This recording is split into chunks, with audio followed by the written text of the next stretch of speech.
history and ethnography, urban and rural history, political economy, and popular and cultural studies.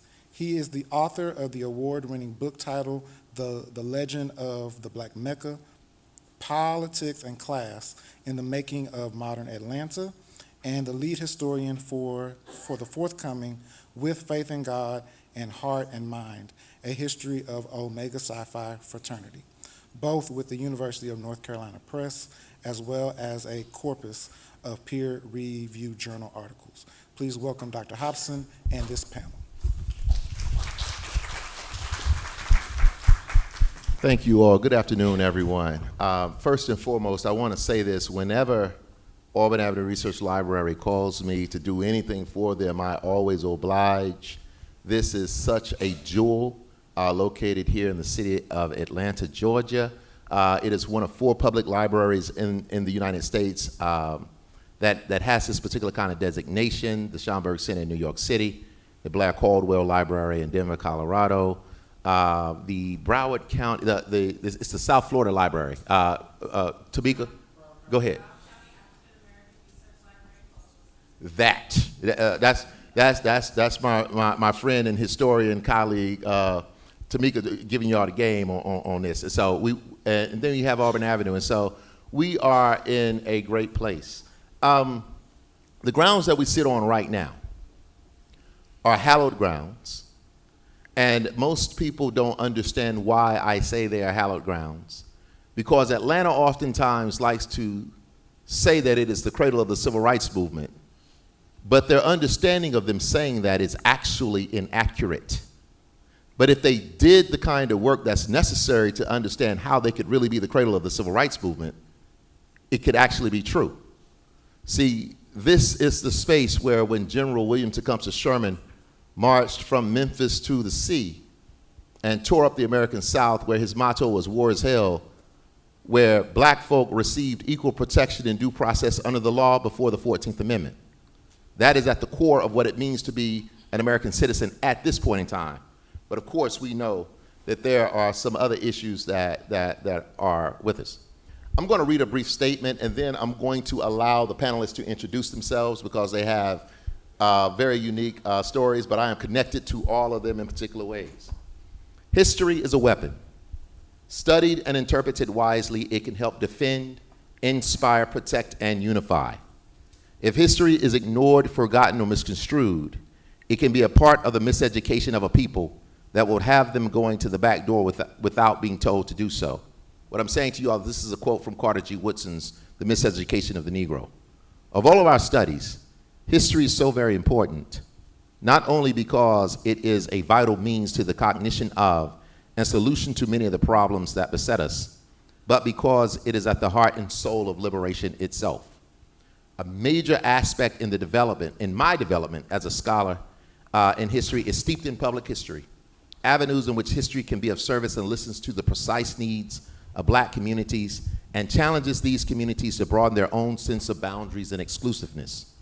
Perhaps public history and service is more of a spirit that sees historical scholarship as part of a larger scope that includes academic and non-academic entities, as well as various components of the public at large. My interest as a scholar, activist, and servant is guided by my commitment to the preservation and dissemination of black heritage, history, and culture in particular, and the African diasporic heritages and histories in general. As a servant to history, I strive to construct a context where the public has the opportunity to produce critical knowledges that consequently enable them to become critical citizens. I organize my service so that it provides the public with an opportunity to challenge, explore, and construct relationships between the personal experiences, community experiences, and public policy. In this, the world is our classroom, and the classroom is our world. This is going to set the stage because oftentimes historians who have PhDs who sit in classrooms become so consumed with the hierarchy of language, and they can't present the information to the people so that the people can remain free. My goal is to always give history back to the people. And so with this being said, I would like to introduce you all to Dr. Ruby Manley, Mr. Mason Oruru, Ms. Nathalie Darnetta Fox, and attorney Cheryl Turner. And I will turn it over to you all and let you all introduce yourselves fully and tell how you have worked or engaged the archives in your own research. Greetings. Greetings. I'm Dr. Manley. I'm a product of Georgia State University. I come to you with experience in social work with the bachelor's in social work. I also have a master's in African American Studies and a PhD in history. I engaged in research in an early African American Studies class. And it involved the history of African American midwifery. The class that I was in involved bringing in a primary source. And when I brought in my primary source, I didn't know what in the world it was. It was a lot of documents, a lot of manuals, and a lot of guidelines. So when I consulted my instructor, and I won't call his name, but Dr. Hobson informed me about what it was I had. It was the history and notes of a midwife. Now, we had to present the history of that primary source, write a paper, and present that. That led to my research efforts, because after I completed that assignment and finished my bachelor's, I was encouraged to apply for the master's program in African American history. I completed that master's, and after I completed that, which involved research, it was research, but it wasn't a whole lot that I could do about it, because I didn't know where the sources were. But when I got into the PhD program, I had to go further and endeavor in looking at more sources. And as a historian, I believe in giving facts. And that means looking and hunting and picking. It's kind of like going into a thrift store, if you will, and finding that best little nugget of information. But it involved me having to go to the archives. The first place that I went, because I could not find the information, was the Fulton County Library. And when I asked for the information, I was given general information about nurses, and I knew that wasn't what I wanted. So the next place I came to was the Auburn Avenue Research Library. So when I walked into the doors, I asked the librarian about information on granny midwives. And she searched and she looked, and of course there was no information, but there was a thread of information. And let me think. I don't want to shut anybody else out being introduced, so I'm going on with the story, but is that okay? Yeah, go. All right, And all right. then we'll move on, because I'm going to ask questions and let you do your thing. Okay, but the thread that I got here at the Auburn Avenue Research Library launched me on my archival research. And I'm going to let Mr. Oruru Hello. relate to you some things that he wants to say. Good afternoon. Yeah, my name is Mason Oruru. I'm a graduate of Georgia State University. I have my BA and my MA in Africana Studies, and I'm currently a PhD student in History Department. What brought me to the archives is actually a long story. When I was in the process of writing a book, I published a book called Afrobeat Got Soul in 2021. In that process, as I was trying to really know a lot about Nigerian history in terms of the music archives and what it really means for me, I met one of the main characters of the book, Fela Anikulapo Kuti. I don't know if people know, right. Fela Anikulapo Kuti. I actually met him personally. But I was doing this research to actually get a whole lot about Nigerian the British record companies in Nigeria in the 1960s. That was really what I was looking for. And I couldn't really, although I got some of those information, but I was also looking for some historical aspect of what is going on in terms of the who owns what. And that really drove me to finding out that Universal Studios, which is a recording company and movie studios in America, owns just about 80% of Nigerian music archives and music records in the 1960s. So that just blew me away. You know, it wasn't what I was looking for, but it was what I found. You know, just going through the archives, you know. So another thing, as I was writing the book, there was a lot of things that was actually coming to mind also. I started to want to look into, because there are some aspects of the origins of African American in terms of the history and actually the phrase itself. Because I knew something was driving me to say, okay, because it's actually credited to Jesse Jackson in 1986 that, okay, he came up with the phrase of African American. But to me, I felt that phrase is just there was just something about it that I don't think the world waited to 1986 for that to actually happen. So I actually dug down deep. The Cobb County Library, I went in there. I went to Douglasville, so I tried to search for all that. So to cut a long story short, I really found out that name, that phrase actually was credited to a pastor in South Carolina in 1782. After a sermon, he actually wrote down that this has been a sermon by an African American. So I knew then it wasn't, so the historical angle about Jesse Jackson bringing that, so, and that's where we're here today, to actually correct history and make sure we're actually bringing what is really truthful. So with that, I have more to say, but let me digress.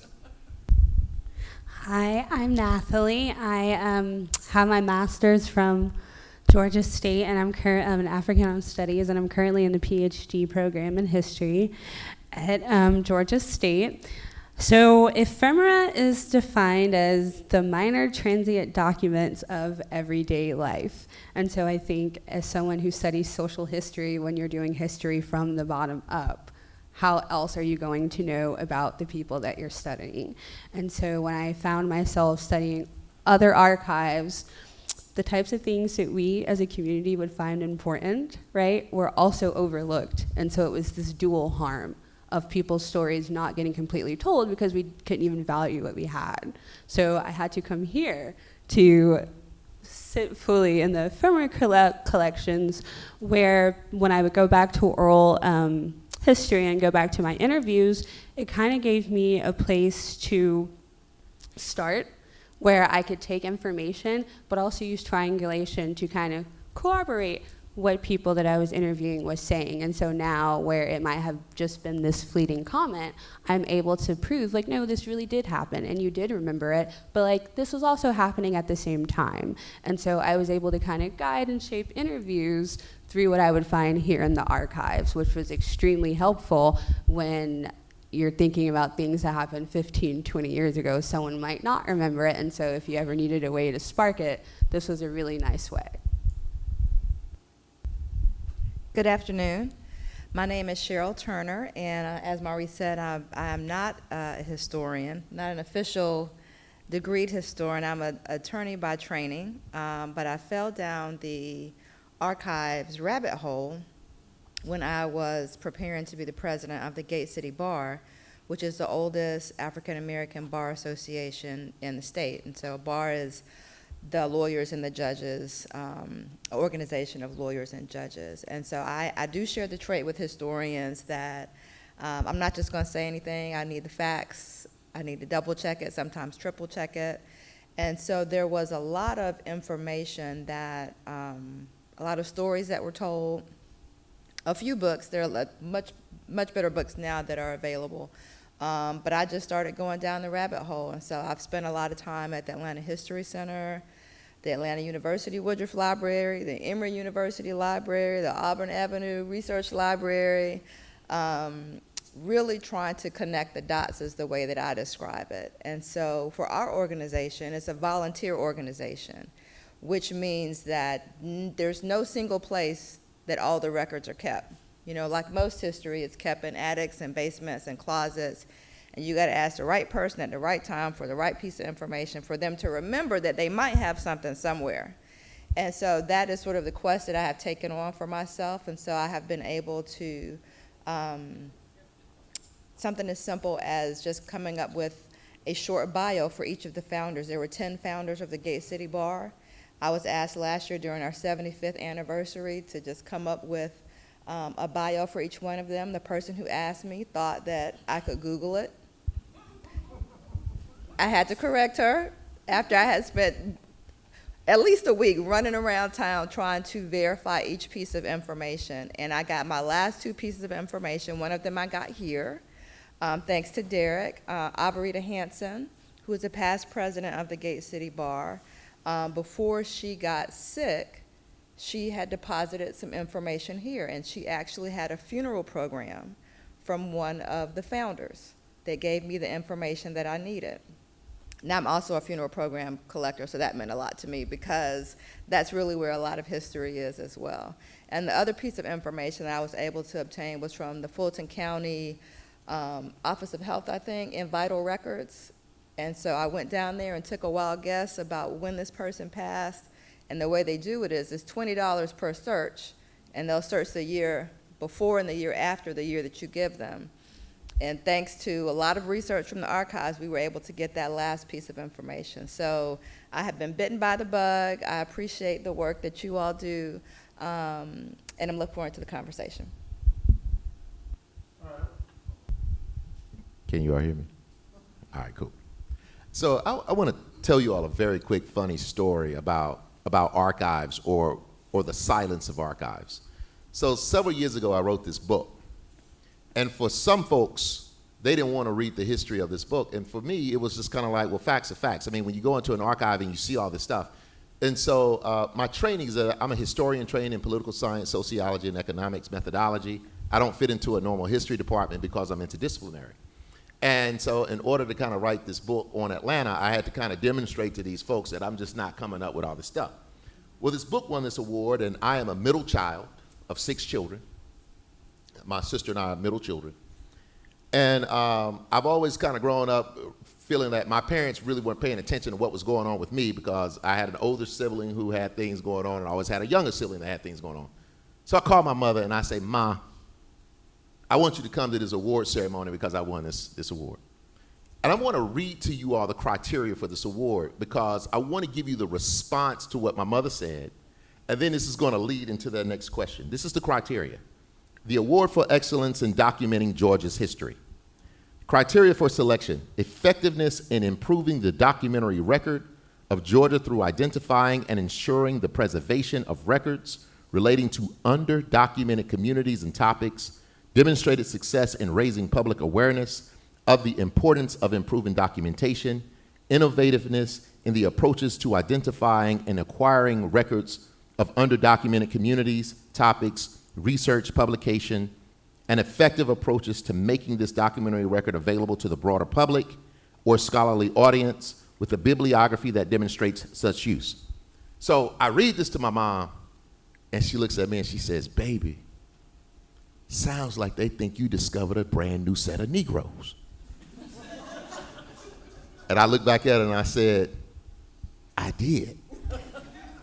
The thing about this is when you study African Americans, oftentimes our information is not in an archive.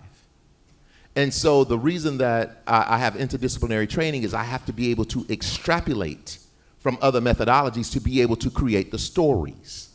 Can you all tell a story about when the archive went silent and how you had to lean on different methodologies to get that story, to tell that story?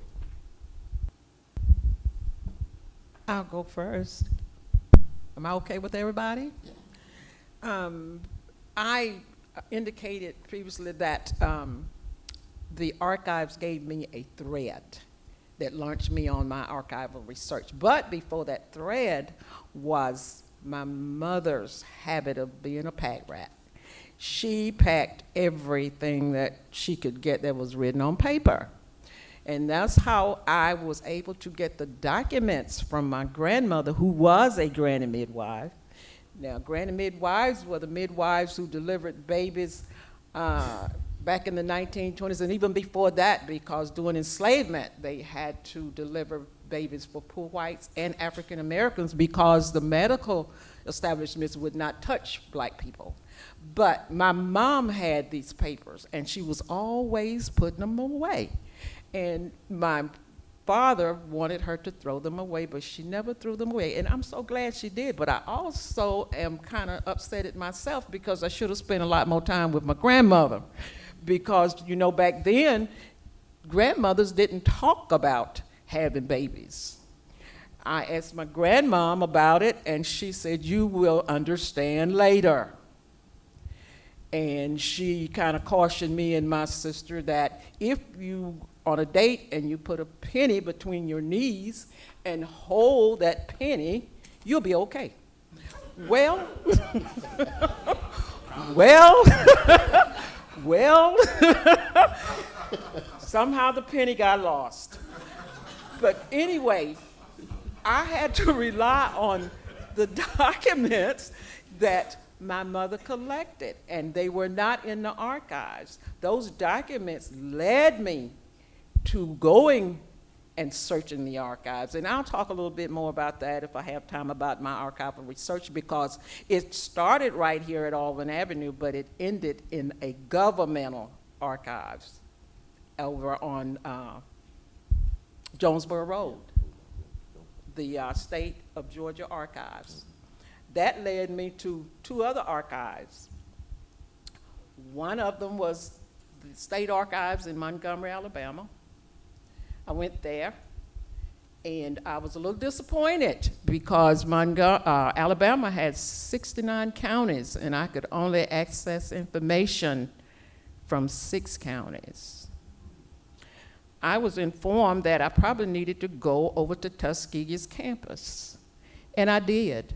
And I'm going, wow. I mean, their archives is just, it's unbelievable. And when you step into the building, which is the old original clinic, the John A. Andrews Clinic on that campus, they've turned it into an archives. And when you step in there, it's like they open the door and all the Black history rolls out on you, and you just sit there in awe. But it was a wonderful institution. And I got the information I needed from that archives. Then I kind of compared it to the archives in Georgia, those 3 archives. Georgia has all the information that I needed in all 159 counties. And later, after my dissertational research, I decided to write a book on the granny midwives in Georgia, because there's not a lot of information about granny midwives. It's very little information. And based on what I was learning from journal articles and history, these were some awesome ladies. And I knew that there was a story behind them, but it was not out there for us to see. And like Attorney Turner indicated, that information is a lot of time in trunks, in your attic, in the basement, and you have to lean on those in order to get the information you need to go to where other people have our history. Okay. Mason, I want to ask you, Mr. Mason, I always call it Mr. Mason. I'm Southern like that. I put a handle in front of your name if you're older than me. I worked with you on your master's thesis, which is different than the Fela Kuti work. Tell them how you came to that research. Hello? Yeah. Okay. The way I came to that research was very intriguing because it took me in a way of whirlwind in terms of reality and what I really saw in terms of when I was the director for a healthcare facility company. We have branches all over the United States, and I was at a branch in Hopewell, Virginia. And I was a unit manager in that hospital, and I was responsible for hiring and firing and all that kind of stuff, for that company. And I came to find out that our company don't hire ex-felons. You know, I never really knew, I never knew the phenomenon of that, you know, prior to that. So, and I was asking my bosses and all that. I said, okay, why? And because I have a lot of, you know, folks coming to me, especially black men, you know, coming to me to ask for jobs and stuff. But I was told we couldn't hire them because of so, because they have convictions and stuff. And I just couldn't understand that because, you know, number one, they've done the time, right? They've done the time, and now they are trying to get back into society, and we can't give them jobs to actually get back on track. It didn't really make sense to me. So I just, even when I left that company, when I came to Georgia State, you know, I kind of took that as a crusade to actually find out exactly, you know, why that is really happening. I know our legislators, you know, they've gone through some stages of trying to pass laws and stuff, but all those are not really going nowhere in terms of a large scale to overhaul the system totally. You know, would have an ex-felon now, even, you know, president-elect. So why wouldn't that be, you know, why wouldn't these other folks in the low end of the totem pole get the same opportunity? So I came to get that research done. Decided to look into that research. And Dr. Hobson, we're going through a lot of formations of how to actually title my research. And when we came to an understanding, we titled it. Dr. Hobson, you remember the title? Two strikes, you are out. So, and you know, when you know the history of the 2 strikes and 3 strikes, those are legislations that were passed in 1994, actually by this president, current president, Joe Biden.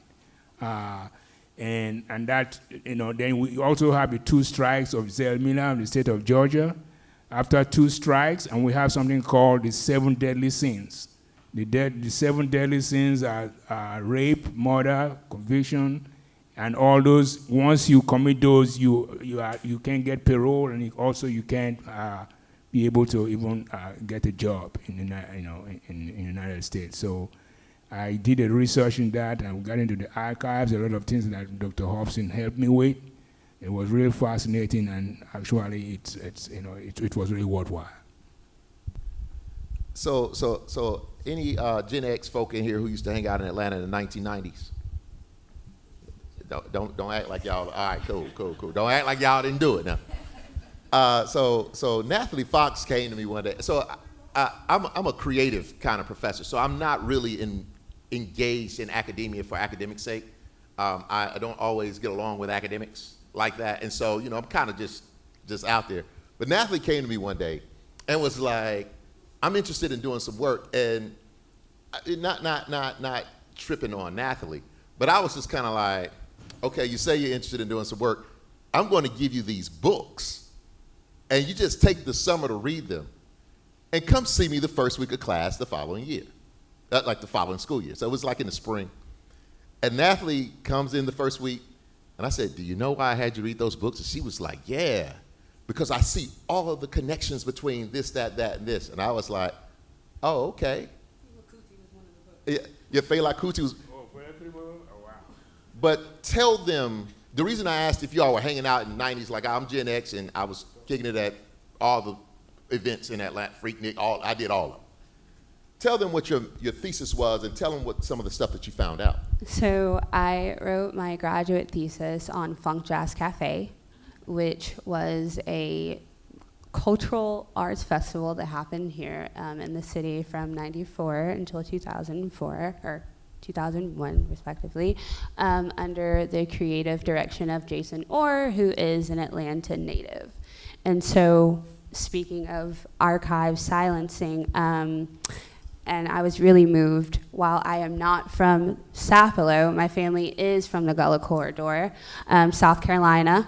1991, Alberto, the tropical storm, and it decimates South Georgia and the coast, not because it was just that strong of a storm, but there had been a lot of rain before, so there was just so much flooding. Well, it's an election year. And so all of the attention in the newspapers goes to the president coming, right? And Kroger specifically is one corporation that stands out. All of this, we're getting help from the federal government, corporations, you can round up your school dollars and help. Atlanta, because this is where the people come from. They come from South Georgia. People have migrated. Jason Orr's family is from Savannah. So you have Atlanta students here, Atlanta professionals who have moved who are like, my home is hurting. And so at a Funk Jazz Cafe, the first one, he asks people to bring water. He says, I see that the government is providing food, we have shelter, but people need water and they need water now. And so even though the roads are flooded, even all the way up here, we saw flooding in the Chattahoochee, they find a way to get their people water.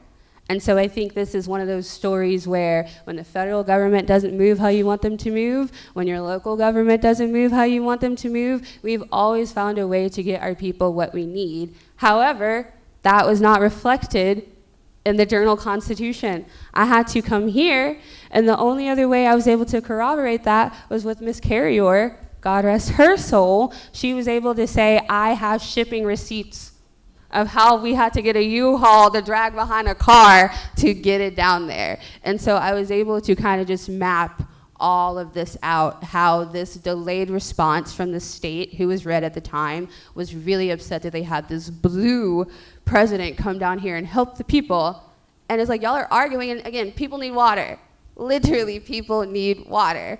And it was us that got them the water, but you wouldn't know that if you hadn't come here and looked at the archives. And so Cheryl Turner, her reputation preceded her when I met her. I jokingly call Cheryl the general. Cheryl tells you what to do and is always right. It is always the move. No, that is always the move. Cheryl reached out to me several years ago, last year, it was in 2023, because the Gate City Bar Association was holding their 75th commemoration of its founding. And so one of the things that I always do with, I call this like Mother Auburn Avenue, is anytime somebody says anything, I have them meet me here, because there's an archive here that can support anything that does African American history, not only in Atlanta, but the state of Georgia and sometimes nationally. And so we started talking, and Cheryl was already on top of everything. And I was like, well, you should go into the Auburn Avenue Research Library archives because they have the Gate City papers. Cheryl then realizes that you can come in here and you see all kind of stuff. I mean, the black newspapers and all kind of different things. But we did a tour of Sweet Auburn. And we looked at, General A.T. Walden's office space, the Butler Street YMCA, and all these different things. And the thing that Cheryl was able to do, and Cheryl has some questions for some people who are going to be on the panel later on, was able to really plot conversations and teach me some things. See, there's always an exchange of knowledge. You were asked about the founder, Prudence. What was Prudence's name? Oh, about Donnelly Hollowell. Well, Donnelly Hollowell, but no, there was you were looking for a judge, a woman, her name was Prudence. Prudence Herndon. Mm-hmm. So like, I wanted to put that out there because you never know, these people may know something in here. And so, that's a conversation you can have later on. Yeah. But if you could tell me about when you engaged the archives, what were you able to find for Gate City Bar Association? And let me say this before, if we're going to stay free in this country, it's going to be with the lawyers. Yeah. It's going to be in the courts. And so I jokingly say that the difference between a historian and a lawyer is text and context. The historians provide the context, the lawyers argue the law, they argue the text. So go with that. So I appreciate that. He does call me the general, but it's because I like my programs to flow a certain way. So I have, run a show, I got the questions, it's organization, yes. So, but other people call me the general too, so I do have to reflect on that. So, as I said before, I've kind of bounced from archives around the city looking for the rest of the story, if you will. And so when I started at the Atlanta History Center, I was really taken with A.T. Walden's papers. They called him Colonel Walden because they would not address black attorneys as Mr. in the 1940s. So a lot of them were known as Colonel. I found out recently that Justice Benham, so he was the first black man appointed to the Georgia Supreme Court. He was at our annual gala last weekend, and he said that he was referred to as Colonel. And that really kind of blew my mind because he went on the bench like in the 80s. So the idea that even in the 80s, which is, we have to reflect on how close and far that is from right now, they were still using the term colonel. But I went to the Atlanta History Center to look at A.T. Walden's papers, and his office is just right down the street, as Maurice said. So you have the Butler Street YMCA, and you have a small building right next to it that's right to the right of John Lewis's mural. And if you look at the top of it, it says it's the Walden Building. Now, I don't want to say I discovered that, but I reminded people of that, particularly our older leaders, several years ago. But young people had no idea that there was a Walden Building and that it was still standing, and they could go take a picture of it, in front of it. From there, I was able to find out, because in his office, it was his building, so all of his papers when he passed were in that building. His family was able to keep those papers. And those papers were donated to the Atlanta History Center, and I believe it was 1988. So in his papers, he kept programs, he kept articles, he kept notes, and so one of the numerous programs that he had was a program for the Hungry Club, which was a meeting that happened regularly at the Butler Street YMCA, which was sort of a secret meeting in a lot of ways that allowed white politicians and black political leaders to meet in private. And so he had a program from Law Day at the Hungry Club that referenced Donald Lee Hollowell, the same Donald Lee Hollowell that the street is named for, that Bankhead became, and it had him listed as a president. Now, I had never before, and I had been studying Gate City's history, I had never seen Donald Lee Hollowell referenced as a president of the Gate City Bar. And when I asked somebody about it, they said, no, that's not true. I said, but I have the document here. So, of course, that sparked a fire in me to prove, to answer the question whether he was or he wasn't a past president. And that led me around the city, that led me through the Atlanta Daily World Archives. Must give thanks to the Scott family for making sure that that archive was available. One of my best days this year is when I discovered that the Fulton County Library, my library card allows me access online at my house to ProQuest to look at those archives, because between those archives, coming to the Auburn Avenue Research Library and finding and going through Donald Lee Hollowell's papers, I was able to confirm that he was a past president. But something happened, and I was literally looking at his bio, where he was listed as a president one year, and the next year he wasn't. And he kept a bio, and he kept his bio up to date. So Maurice and I have talked about it. My new question that has to get answered is, what happened? Why did it get dropped? And when you think about history, the fact that it was dropped, it wasn't just dropped from a sheet of paper. It was wiped from the history. Nobody referenced it after that. And so when I started to remind people of it, well, it wasn't even reminding them, telling them that, they were actually kind of shocked. But I was able to I met Ms. Sykes today, and she told me who I need to talk to find out the real reason, that one of the probable reasons that it came off of his bio. But that's how, I really was able to use the archives to answer questions that are relevant today, because as Maurice said, well, I'll jump to another topic that I have fallen in love with, which is the Atlanta Negro Voters League. I want you to know that, yes. Okay. The Atlanta Negro Voters League is celebrating its 75th anniversary this year, which most people don't know, because most people haven't heard of the Atlanta Negro Voters League. And I tried diligently this year to find somebody to pick up that story, right? I needed a partner to pick up that story because this was a big election year.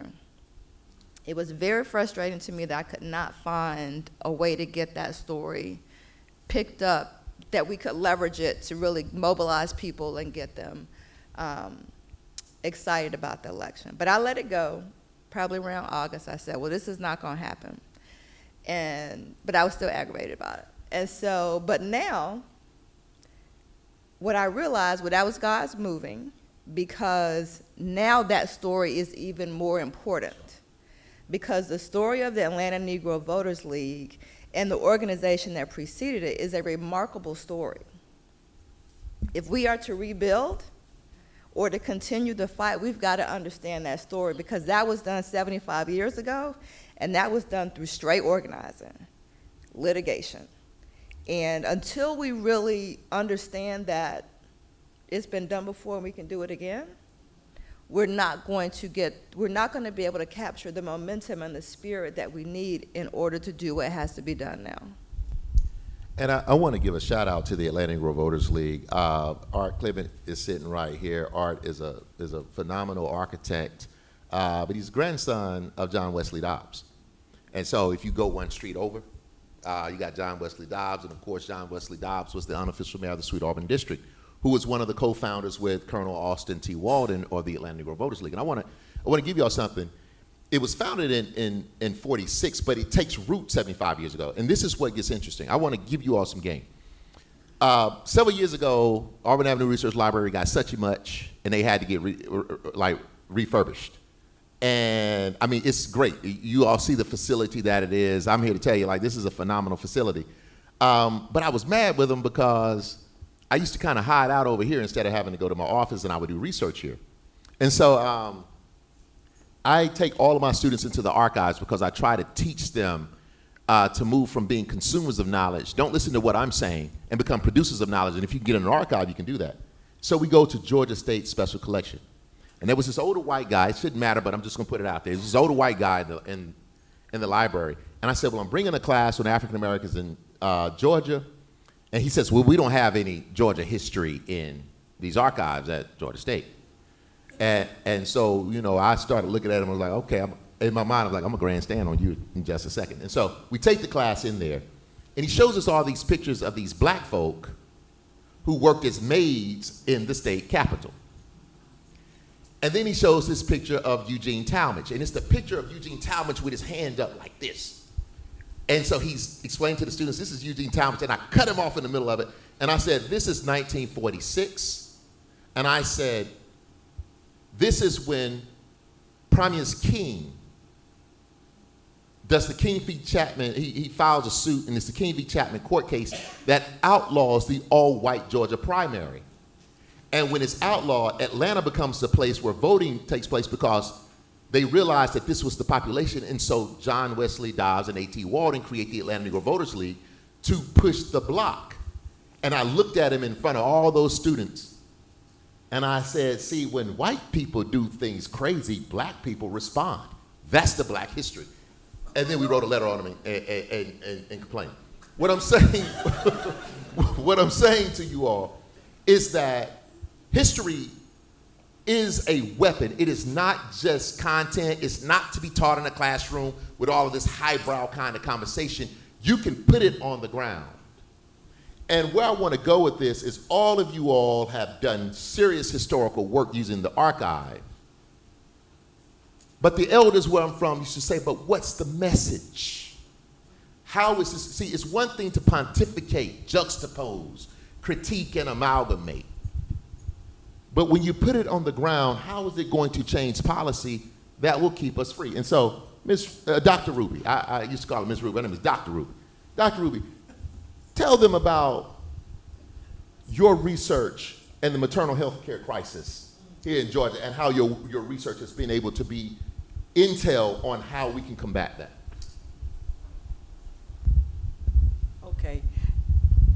Okay, Dr. Ruby. At Georgia State, they called me Miss Ruby. I was in the GSU 62 class, and that means the older people. So I got the name Miss Ruby, so everybody respected me as Miss Ruby. And Dr. Hobson called me Miss Ruby, but when I got my PhD degree, he still called me Miss Ruby, but I'm Dr. Manley now. Well, no, hey, I walked across the stage. I mean, be clear. Yes, he did. As a matter of fact, at my graduation, I was told that you couldn't have only your chair there. And my chair was Dr. Glenn Askew. And I didn't see Dr. Askew when I came in and put on my regalia, but I saw Dr. Hobson, and he kept standing there, and I'm wondering, why does he keep standing here? Because he wasn't moving. He was over there with everybody else. Dr. Hobson walked up on that stage with me, and we had worked it out, though. The university and I worked it out. Anyway, he was there. He was my mentor. He still is my mentor. When I began to research the granny midwives, Georgia was in a crisis. It was the #1 state with the highest maternal mortality rate among African American women. Now, I looked at this research and I started looking at the other states and start comparing what was going on. Alabama had never been on that top 20 worst list with maternal health care with respect to African American women. And in my dissertation, I compared those rates. I didn't find what was going on in Alabama because evidently when the last midwife retired in Alabama, they took their documents or records and just maybe dumped them. But Georgia kept theirs. You know, Georgia had documents on all of the 159 counties. But I found out even by looking at Georgia and comparing the maternal mortality rate with Alabama, Alabama was really not reporting it. It's kind of like that senator in, I want to say New Orleans, that said that if we didn't count the black death rates, our maternity rate would be okay. But Alabama was not reporting it. Georgia was the one. So with my research, I was able to look at other states where the maternal mortality rate was high, but they were not paying attention to it.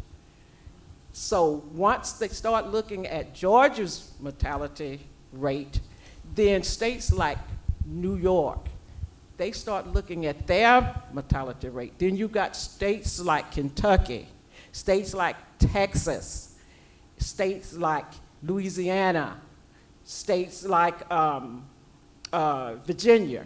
They were really not reported. So you had politicians who were black women who were going and talking about this rate. And with that research, I was able to put out there that all states were not reporting mortality rates. These were black women, and we weren't important. They weren't looking at the rates. They didn't look at whether we lived or died. But that work kind of put that in the air. So other states start looking at it. Now, Texas has the highest mortality rate among African American women. But don't fool yourself. Georgia's still out there. It's just not being reported. We had COVID.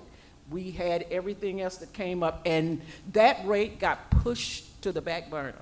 But Georgia is still high in the maternal rates among African American women. So the research is vital, and I plan to look at the politics in Georgia that kept Georgia in that rating for almost 10 years. Georgia was, nobody else was rated with Georgia, but they were looking at Georgia. And with Georgia, if you look at Georgia and Atlanta for everything else, look at what they need to do with the the maternal mortality rate. It's still there. So research has still got to be completed, even in these other states. Mr. Oruru, your recent research on the two strikes rule with Zell Miller, can you talk to us about criminal reform in the state of Georgia, how we can use that research to really make this nation be more inclusive? I mean, one of the things, Governor Nathan Deal actually had a plan to allow for formerly convicted citizens to be able to vote again, certain folks. Can you tell us how we can benefit from criminal reform in terms of the state of Georgia? Thank you. Well, in terms of criminal reform in the state of Georgia, there has been a lot of legislations in terms of, bringing to bear all the elements of reforming past, convicts and people who have gone to prison and being, also not been accorded to come into terms in terms of the of their incarceration.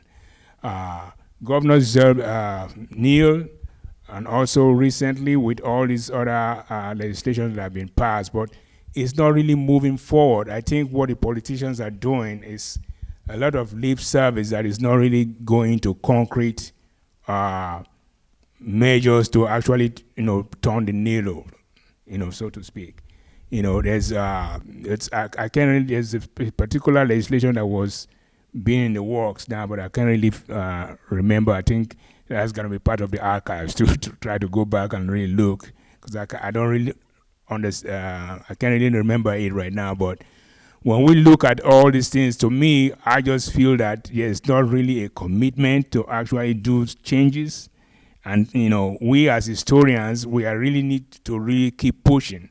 And it is led for us to actually pinpoint all these discrepancies that is going on, and also all this lack of effort. And if we don't do that, then it's not going to get changed. That's what I think. Ms. Fox, Atlanta, Georgia has become the top producer in African-American expressive culture in the world. And you all watch these movies on these theaters and at your houses on these large TVs that you all have. And you see that Georgia peach on the end. It talks about these tax incentives. And a lot of that was set up, it was weaponized in the city of Atlanta by the late Honorable Maynard Holbrook Jackson Jr., who creates the Bureau of Cultural Affairs, which becomes the Office of Cultural Affairs and whatnot. But can you talk to us about black culture, particularly in Atlanta, and how that becomes an economic engine, not only for the state, but for our people? So, are we on? I think we're on. So I think it is really interesting that after World War II, this idea of air-mindedness comes into Atlanta as to where the city is going to go, and we are purposefully left out of that. We are not available, or the jobs are not made available to us, yet we are still coming. And so I think there is this long historic tradition, Tara Hunter talks about it, of when we come to Atlanta, we understand that we're coming into communities, and the way you build community is to have events, to start churches, to start schools, which Atlanta has. And so I think festival culture becomes a way to examine all of these things where we see a lot of these contentions of class, gender get played out in this black culture spaces that becomes the festivals, like the Atlanta Jazz Festival, like Funk Jazz Cafe, the West End Festival, which is, right, this declaration of neighborhood. And so I think as we form, it not only starts to pick up traction here, but when people come, they hear about it and they take it back with them. And so I think this is how we influence things and how we move about the world, and that's kind of been our print on culture, how we are able to take people here, have them move to the city, and create something that's totally new that hasn't been. So you just gonna leave out Freaknik and so see, I'm messing with it. I will say this about that, in the 80s and 90s, I mean, there was this movement, particularly in Atlanta, and Freaknik is one of those organic movements. If you've seen the Hulu documentary, it was cool to be able to kind of talk both sides of that in terms of that documentary. But also, the interesting thing about funk jazz was this, is Maynard Jackson used to always say, Atlanta's got talent. And the thing about funk jazz is that Jason Orr had a band that could pretty much cover any song. And so you never knew who the artists were going to be at the event. And so Jill Scott would show up, and the artist could just kind of move the music towards her, and it would be lines wrapped around the corners in terms of where things were. And also, what's the name? Jack the Rapper. Like, there are all of these kind of conferences and cultures that took place here. Now, I left the person with the biggest stick on the end to kind of talk about one of the things that Attorney Turner and I discuss often. Is like, how can we put this history on the ground to keep the city from being, I mean, we want the city to progress, but we don't have to demonize, disenfranchise, displace, and disconnect communities. We're talking about a conversation of gentrification, or what I would call in my own research, the Olympification of cities. That's based on several different theoretical frameworks. Cheryl, can you talk about some of the work that you've been able to see through using the archive, but also your legal training and background? So I guess I'll approach that. I used to live in Summerhill, which if you're from Atlanta, you know Summerhill used to be the hood. Now you know it's one of the hottest neighborhoods in the city. My mother worked in Summerhill when she was pregnant with me through Model Cities program. I worked in Summerhill when I graduated from from college with the AmeriCorps program at Ralph McGill Elementary School, which no longer exists. And then I lived in the neighborhood for 20-something years, almost 25 years, during which time, initially they had a program back when we moved in, like around 2000, 99, 2000, where basically they were paying people to move to Summerhill.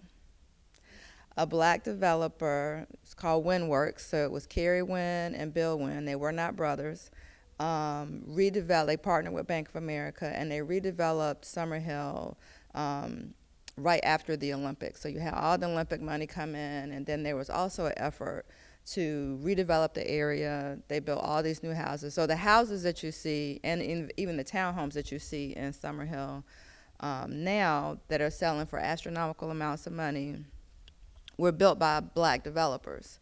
And at the time, we were given a vision for Summerhill that never developed until the last 5 years. So we didn't have a grocery store, we didn't have the stores, it didn't look like Virginia Highlands for a really long time. But what the neighborhood did incorporate was the young professionals. So the people who moved to the neighborhood and said, I can thrive here, I can live here, those were the people when the developer came in, when the Braves left the city, that said, you're not gonna do it the way you wanna do it. We're going to have a part in this too. And that part of that was because of the MPU system that Maynard Jackson set up. They gave us rights to have input. But it was also because you had people who were used to negotiating, who knew real estate, who didn't stand down. And so that allowed, and we had a good developer. Carter is a good developer. They were good to the neighborhood. We were able to develop a more balanced way of redeveloping. And I say redeveloping versus gentrification because I view it a little bit differently. And the reason why I say that is because what's happening now when you have neighborhoods that are changing rapidly and prices are escalating, you have generational change money being created. And so families have to decide, what are you going to do, particularly if it's not a house that you live in? What are you going to do with grandmother's house? A lot of times grandmother will say, don't sell my house. I'm actually an advocate of saying, hold on, Grandma. Hold on, Big Mama. Like, let's talk about this. Because with what's happening right now, you might not be able to keep that house. And the reason why I say that is you have pressures of property taxes. You have pressures of the blight tax that was just passed in the city that will require you to maintain that house in a way that may make it difficult to hold. But it requires you to have a conversation now about what you want to do with this house.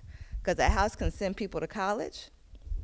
It can start businesses, but if we don't talk about it, we will lose the house. You'll lose the house to taxes, right? Or you'll sell it to an investor for far less than it's worth because you don't understand what's happening.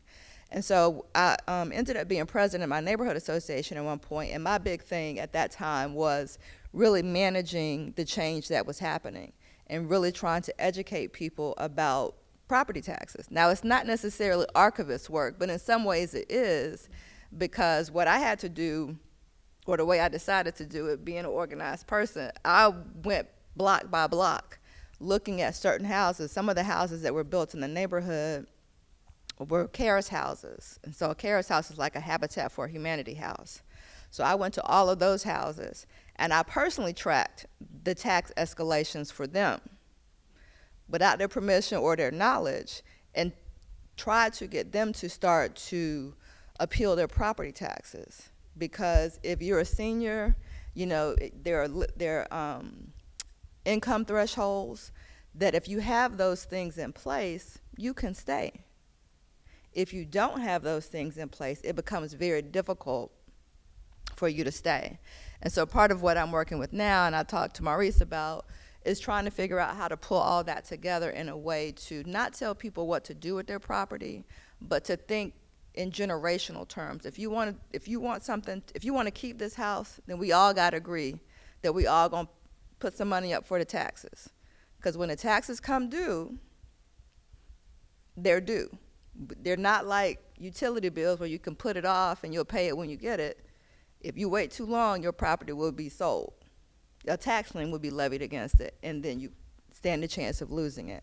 And so that's the kind of thing where you really have to take the time to go through the papers, to go through the documents, to even talk to people about what's the history of this house, what's the history of this neighborhood. You know, when you talk about Maynard Jackson and his being a visionary leader, how can you use the MPU systems to have a voice in your neighborhood through the community association to say, and I would tell you, other communities do a very good job of using those tools, those organizations, to their benefit. We do not. We usually end up on the receiving end of somebody else's decision and weaponization of that process. We need to get up to speed on how that works so that for our neighborhoods, we have the ability to stay. And that's the way I say it now. The question for Atlanta is who gets to stay? So at this time, I'm going to open the floor for questions. And so if you would, I don't mind running around with a microphone. Hopefully not this, a wireless mic, for you all to ask questions of the panel. So if there's a question, please stand up, tell us who you are. Right now, just shout it to us.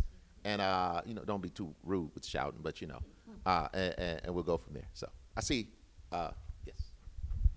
Hey everybody, my name is Cheryl. And my question is, with the upcoming World Cup, it's sort of like 30 years ago, I guess, with the Olympics. So how do you see things currently? How do you, using hindsight as, the gauge or whatever, how do you see things panning out currently, like in the current landscape? Do things appear to be repeating themselves? Does it seem like they learn from their mistakes? Also, how can the people in the room benefit or defend what happens when it comes to the World Cup in 2026? Thank you. I'll take that one. In 1990, Atlanta won the bid for the Olympic Games. Atlanta wasn't supposed to win the bid. Athens was supposed to win the bid. But the bid for the Olympic Games starts in 1975 when a handball player from the Munich Games in 1972 approaches Mayor Maynard Jackson and says, I believe Atlanta can host the Olympics. And what Maynard Jackson does is he calls 16 of the most prominent business entities in Atlanta. They go to the Coca-Cola's boardroom. J. Paul Austin calls the meeting, and they vote a resounding no. And they vote a resounding no because the 1972 games were marred by a terrorist attack where 11 Israeli athletes were murdered. Okay, the impending 1976 games in Montreal created a debt crisis because the continent of Africa boycotted the games because Canada was complicit with South Africa's apartheid regime. The 1980 games were boycotted by the U.S. because it was amongst the Soviets, and so the Soviets tried to retract or pay retribution by boycotting the LA Games in 1984.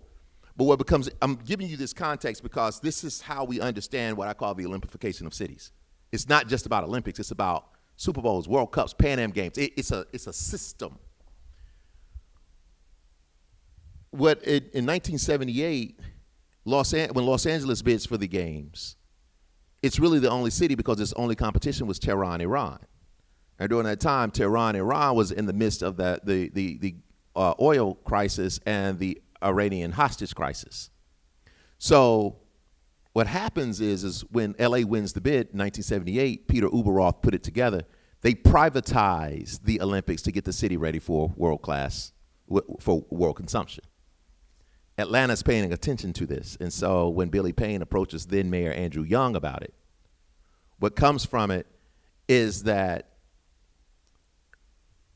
the business interest in the city, you had significant white flight that leaves the city in the 1950s and 60s, and they move north. In Atlanta, white is north, black is south. That's usually how it works. And so the business elite had drawn an invisible circle around the city and called it the Olympic Ring, once Atlanta really makes the bid. And the goal was to attract business back to Midtown, not downtown, okay? So downtown, where City Hall and the state capitol has been blighted in particular ways. They've tried to breathe life back into it in all kinds of ways with the underground and all kind of different things. But on Monday, Georgia State University, my employer, across the street, announced that they had won this $80 million grant to make this campus be more campus friendly. So if you watch 11 Alive and Channel 2 and all kinds of different things, they talk about Georgia State and college campuses and whatnot. But we all know what this is for. Because when Atlanta wins the bid for the Olympic Games, we see what I call the Olympification. What it is it's urban renewal, gentrification, neoliberalism, urban regime theory, political economy, and racial uplift theory. And racial uplift theory is a problematic kind of thing to where we begin to see the assault that takes place on people are no-income, low-income black people who are moved to parts of Clayton County, parts of DeKalb County, or moved out of the state altogether. And so you got to think about some different things. Georgia State is breathing life back into downtown, but you all have heard about this whole development of the Gulch. $5 billion piece of land that had been blighted for all these years and all the developments that are taking place and whatnot. And so the thing about it, and I must say this, see, this is where understanding the archive becomes real. Black folk who've been able to be in Atlanta should have seen this coming. They should have prepared. It's not always a threat. Sometimes in order to understand the threat, you have to address the threat and see it before it comes and fight against it. And so they're not going to militarize the police anymore with the Red Dogs, but they're going to make this be a particular place to where you have to belong, okay? And that is going to really embody aspects of what Cheryl was saying, is that we got to have lawyers in the courtrooms. We got to have legislators who are willing to push. We are in a situation right now to where we're going to have to weaponize states' rights to protect us from where things are going at the federal level. So we have to be politically performative and active. So that's what we got to organize. I say all that to say that. And I don't know if you all have seen it, but they've started murals on MARTA stations for the World Cup. And right now at the station Indian Creek in Clarkston, which is the closest one to Clarkston, part of the actual parking area has been turned into now this like concrete soccer, makeshift soccer little stadium thing. And as someone who worked in the cab, who had children who were just begging, right, for a place to play soccer, they were like, this is what we're used to, this is our sport, this is what we want. And the best you can do is like the parking lot at a train station. So I think this even has something to do with when we talk about immigration and who belongs and who is Atlanta and what is blackness in Atlanta. The blackness in Atlanta is very different. It consumes a lot of different communities, right? And so I immediately think about Clarkston and how there's been all this energy to like make sure we know that we do have soccer here, right? With ignoring the people who they're actually trying to like win it. And I'll just add one thing that Maurice said, and this goes back to, I think the word you used was defend, and I think that is the right word. It's a defense of your position in the city, because it will require you, if you want to stay, to move differently than you have in the past. So there's a housing activist in the city that I used to follow pretty closely. And I trusted, you know, kind of his perspective on things at the time. And so when the Gulch was announced, I was very leery of the Gulch. Like, I was like, I don't, it was a lot of money going back and forth, a lot of talking, but I was like, I get it, but I don't get it. Like, where's the catch? And so when they were doing the negotiation and it passed, I asked him, this is on Facebook in the middle of the night, because I'm a night owl. I asked him, I said, what should I be thinking if I live in Summerhill? Because I don't understand why y'all approved this. And what he said was they approved it to get the money to help address affordable housing and homelessness. Where are we? I also asked him when I said, what should I be thinking about if I live in Summerhill? He said, it's likely that you're going to get priced out. That's what he told. I mean, that's the whole way, as you can tell, I go down rabbit holes. I fell down the property tax rabbit hole. Because then I started researching, well, what are the ways that people lose their property that someone could be pushed out, right? Or that someone would have to defend their property because it's becoming more valuable. And so Maurice is absolutely right. We have to start thinking ahead. All these things that happen, you know, history might not repeat itself, but it certainly rhymes. We've seen it before. It's been done before. It's not entirely new.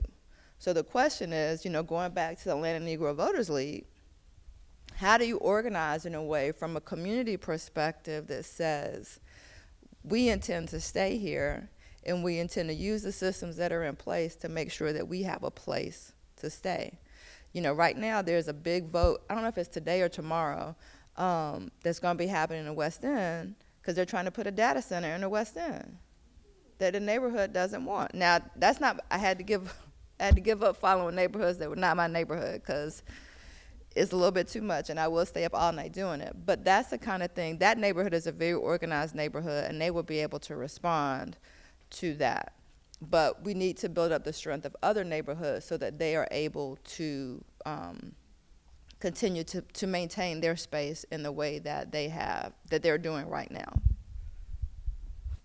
I see Dylan with specs. We'll go here and then there. Yeah, thank y'all. Sherry Hawkins, in town, Dallas, Texas. So I'm interested in a lot of these conversations, particularly about Black people and their travels and connections. It's really important that we also find out what's happening. I sit on the Dallas Task Force for the Human Rights Program for the World Cup, because Dallas is also holding World Cup. Sure. And so every city has to have a human rights platform for the World Cup to come in. So they also have to do some important things. So thank you. You know, you was talking about Maynard Jackson. He's born in Dallas, Texas. You know, comes to Atlanta at the age of 8. You know, I think about these connections between Black folks. Think about Jacob Carruthers. I graduated from Jacob Carruthers Center for Inner City Studies in Chicago, where I'm from. He's born in Dallas, Texas, right? But again, establishes the Association for the Study of Classical African Civilizations in Chicago. The connection between these Black folks, are you all seeing some interesting connections in the archives as y'all do this work? I know Dr. Ruby, you talked about the different states and maternal mortalities. Are you seeing some things when you talk about, you know, what they call in Texas baby catchers? You know, I'm really interested because in the past, when you look at the archive, there's so many different connections between Black people's travels in states. So I'm interested in what y'all seeing in between the connections. Well, let me say this. So Maynard Jackson would say he was a 5th generation Georgian. He was born there, but he was Georgia blooded. But I'm messing with you on that. Yeah. Right. Well, you know, like his folks are here now. Don't y'all get into a fight out there. But the theory that I created in my first book, The Legend of the Black Mecca, the Olympification of cities, has been used in 32 Olympic cities around the world. And I'll talk to my students about, you have to create theories that will live in these different places. I mean, and the thing about it is how cities are franchised for world consumption, who are the winners and losers. In a U.S. context or a United Kingdom context, it's race. It's who are considered to be minorities. When you go to Asia, so when you talk about London, you talk about Sydney and Melbourne, Australia, you talk about the U.S., you're talking about race. When you go to Asia, Nagano, Tokyo, Kyoto, Seoul, Beijing, it's a concept in Asian culture called hukao. So here, most of the Chinese nationalists that come here are of two particular ethnicities in China. They don't let all the Chinese people be seen. So they send two people. When you go into like Mexico City and Rio de Janeiro, it begins to be a different kind of caste system. And so we've been able to see these relationships with all of the cities, even the ones in the U.S. And so I've done the work with Atlanta, Dallas. I didn't go to Canada yet. I think Vancouver or somewhere is hosting something as well. And so we see these same trends, and you see the same trends, particularly with Rio de Janeiro and race, because race plays a big thing. Race and sex have a big influence in Rio de Janeiro, just like it did in Atlanta. So yeah, there are all of these connections, and I'm going to use what Cheryl said. History may not repeat itself. There's a conversation amongst historians that either history repeats itself or people repeat history, but I like that it may not repeat itself, but it rhymes. And so yeah. But Somebody else said that, I can't remember who it is. I won't take credit for it. Actually, I think that's how our first conversation started. I lived in England for undergrad, and the city I lived in is Newcastle, and it's a sister city to Atlanta. And it has a really long civil rights history. Frederick Douglass, when he was fleeing, he fled to Newcastle. Muhammad Ali, his first fight was in Newcastle after he got kicked off the American circuit. Dr. King has an honorary doctorate from Newcastle University. So I came back and I was just like really fired up. And I was like, I want to work with England somehow. And so when I was studying Funk Jazz Cafe, as Dr. Hobson mentioned earlier, there was never a set list. It could literally just be anyone.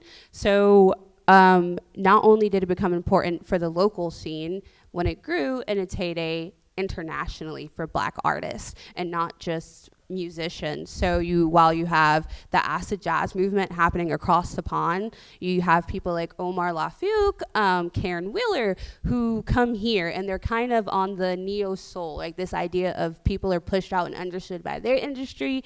We are simpatico in that sense, and so they come here, but also to this diasporic calling from the Western Hemisphere, where so many different martial arts like kalinda and capoeira, which have these very West African origins that are practiced in other parts of the diaspora, we share those here.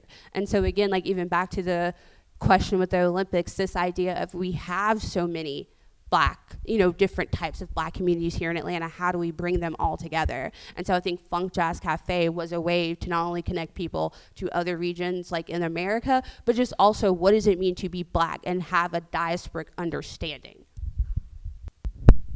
In terms of mortality, there is conversation among states. There's conversations among organizations, direct entry midwife organizations. That's how a lot of the states or this gotten into the news about the mortality rate in other states. Georgia was the forerunner with the highest rate, but these conversations with these organizations, and these are African American midwife organizations, and they are putting the word out there, and they are bringing attention to the maternal mortality rate. So these organizations are still here in Georgia. They're still trying to get access to being a direct entry midwife rather than going through the medical requirements of being a nurse midwife. Right now, the traditional or lay midwives, they are not allowed to practice in Georgia.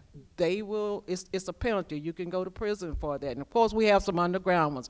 But there is conversations, and these organizations who are headed by Black midwives who care about us, Black females, they are talking and they are having conversations. So hopefully these laws that federal government are passing, they will have, well, it's not a lot that they can do, but it will have conversation with states in terms of what we need to do, what the states need to do in terms of this mortality rate, because it is a crisis. It's still a crisis. That's why I don't understand why it wasn't considered like COVID, because black women are dying.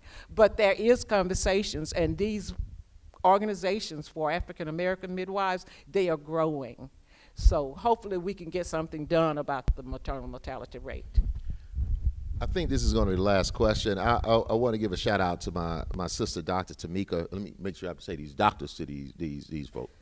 Dr. Tamika Bradley Hobbs. If you're down in South Florida and try to learn about black people, you all need to go see her in Broward County. But please give us your question.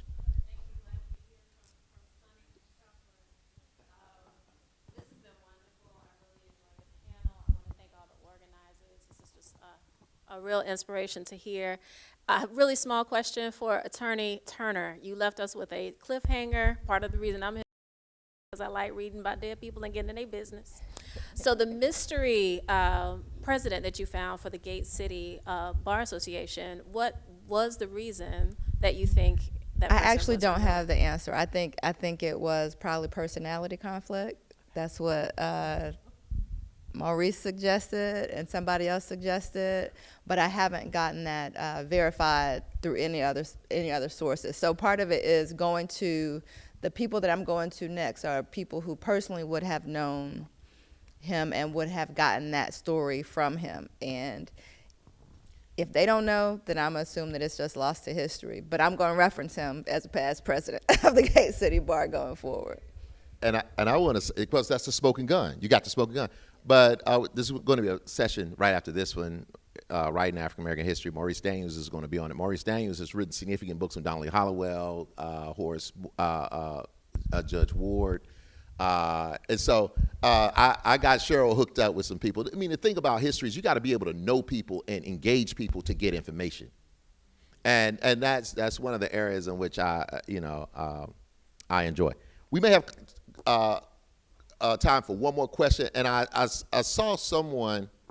Well, I saw the person in yellow back here. I saw them, but we have one more question, and we can have some conversations out in the lobby. But it's a time issue.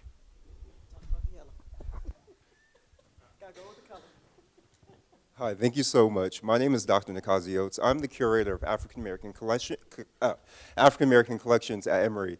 I am captured by the conversation that you all had, and I'm struck by the silence of the archives. And as a historian myself, and most of you all on this panel are historians, how do we as archivists and curators of the archive work with historians to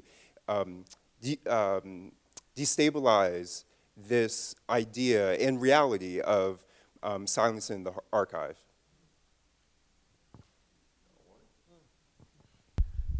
I instructed all of these folks to meet Janice White Sykes Rogers. Is Janice, Miss Sykes, still here? She's still here. Okay, she was here. She was in here earlier. But I tell the story on how you have to be able to communicate with people. And when I came to Auburn Avenue Library 20 years ago, I was a PhD student. And if I would have come in haughty and thinking I knew everything, see, archivists are gatekeepers. Now, I know y'all don't like to be called that, but if you don't want to deal with someone, you will shut them out. So you got to figure out what's going on with the archivists. If they like donuts, you got to bring them some donuts. I mean, like there's a game to it. And congratulations on your recent appointment. I saw that online, but I want to say something about that. We have to ensure that our archives are open to all people. And it's an interesting thing when you go, this has nothing to do with Emory or Auburn Avenue or anything, but it's an interesting thing when you go into an archive and they're looking at you like, well, what are you doing here? And then they see your business card and they see doctor, and then things become different, but you've already done the damage. And so the thing about it is that historians have to get their behinds off their shoulders and understand that you got to tell these people what it is that you're looking for, and hopefully that you get it, and hopefully the archivists will get themselves together. So. And I would just add to that, because I've been in Emory Rose Library looking at some archives, and one of the things that I recommitted myself to pushing on. Judge Thelma Wyatt Moore passed recently, and they had her funeral service, and she was a wonderful judge here in the city, and I work with her a lot. And so one of the things that I'm pushing with people is to encourage people to see their collections, their pack rack tendencies as archives. A lot of the connective tissue sits in closets and attics and basements, and you really do not understand what you have. And oftentimes we'll want to say, oh, I got to package it up and I got to get it right. No, you don't.